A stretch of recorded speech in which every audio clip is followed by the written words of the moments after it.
11 were the kings gifted by the gods, the cursed kings of yore. A blessing was cast upon the greatest monarchs of humankind, for their race was young and the world merciless. These gifts became a part of their holders, and so the holders casted a fragment of themselves into these objects.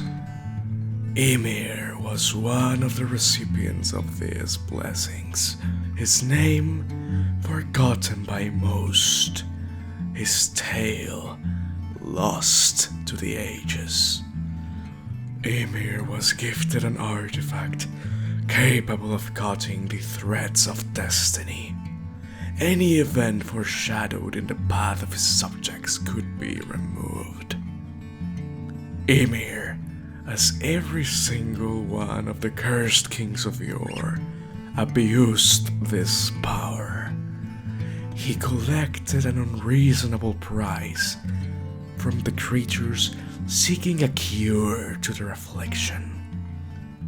Many times, life itself was taken from the pilgrims visiting his castle. The gods looked upon Ymir with disdain and did nothing, for they intervene only when offended. At any other time, they have their hands tied. The old king was a mage, powerful as few others. Many of the castle's visitors, welcome as guests, accepted to be test subjects for the keeper of the artifact.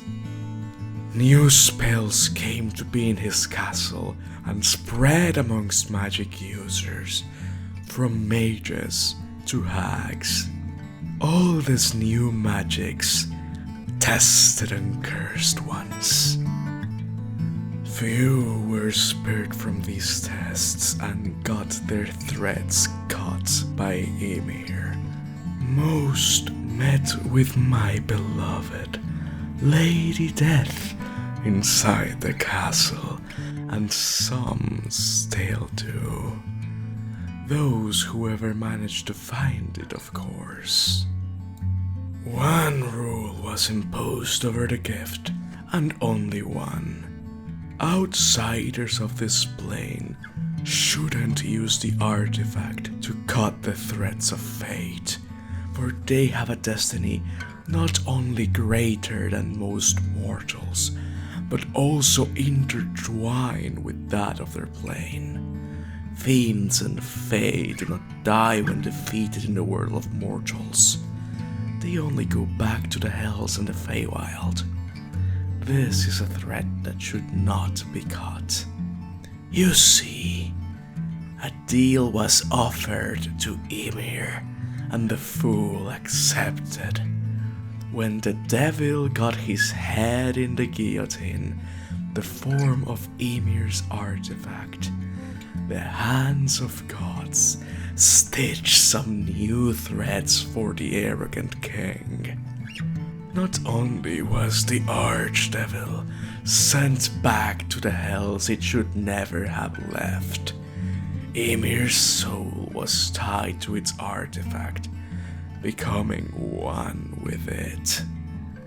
And, as so happens with such a magic item, this artifact might exist eternally.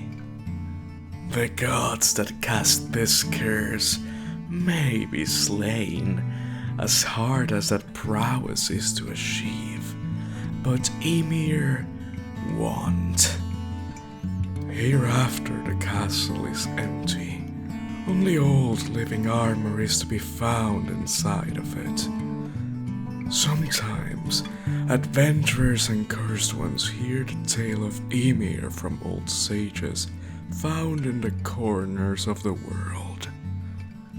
They then head to the castle, ready to find great treasure or a cure to their affliction. Forevermore, Ymir shall await in the deep dungeons of his castle for the creatures seeking to use the gift of the gods.